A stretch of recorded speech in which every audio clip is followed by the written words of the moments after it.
Είναι υγεία, είναι αγάπη, είναι προσφορά για ό,τι πιο πολύτιμο έχουμε. Ο ηθικός θυλασμός είναι ό,τι καλύτερο μπορεί να δώσει η μαμά στο μωρό της. Πιο καλύτερη σχέση μπορεί να αποκτήσει και σου δημιουργεί ότι τα πιο μοναδικά συναισθήματα φέρει αυτή η αλυσίδα που έχει στο παιδί σου. Ο ηθικός θυλασμός για μένα και την Εύα μου είναι η απόλυτη επαφή και αγάπη μεταξύ μας.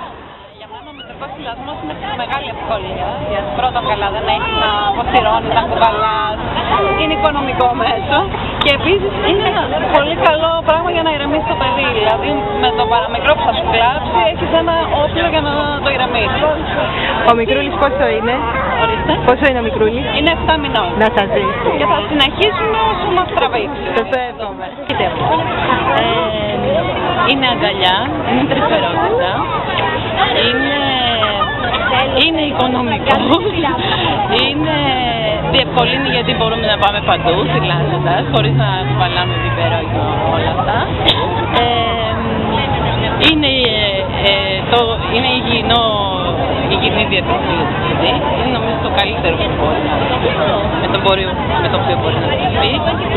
Για τον Ιάσινα είναι και πιπίλα και μαξιλάρι γιατί κοιμάται στο σπίτι. Είναι όλα αυτά. Ο θυλασμός είναι ό,τι πιο ωραίο και μεγάλη. Θα μου το πείτε μεγαλώνει. Είναι 18 μηνών και Έβγαλες αυτό, πολύ κοντά. δεν έχει καθόλου ψεργάλα. Γιατί έχουμε το δικαίωμα. Πάρα πολύ, γιατί μας χαλαρώνει, Δεν σας βγάλουμε και το κλίμα. μας ηρεμεί όπου και να είμαστε. Και δίπλα η μαμά και αυτή θέλει, οπότε μπορεί να μαζί γιατί είναι ωραίες οι δυο τους, που είναι μια Γενικά κόκκινη. νιώθουμε πολύ ασφάλεια. Θέλει.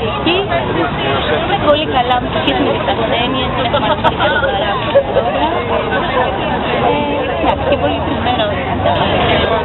Για μένα θυλασμός είναι ευκολία, επαφή, οικονομία. Είναι η απόλυτη εμπειρία για τη μανούλα και το παιδί. Το παιδί πόσο είναι? Το παιδί τώρα έχει στους 10 μήνες. Μέχρι 6 μηνών το θυλάσα αποκλειστικά και τώρα συνεχίζουμε και με τις τροφές. Ο μητρικός θυλασμός είναι όλοι και οι 5 στήσεις μαζί. Και η ακοή και η όστηση και η όρεξη. Είναι και οι 5 στήσεις.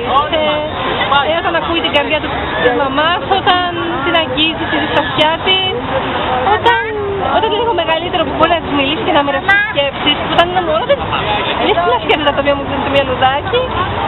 Όταν η όραση που σε κοιτάει κατάματα, όταν σε αγγίζει και παίζει με το στήθο σου. Έχασα κάποια αίσθηση, η αφία, η ακοή. Και πόσο καιρό θυλάζεις τη μικρή σου?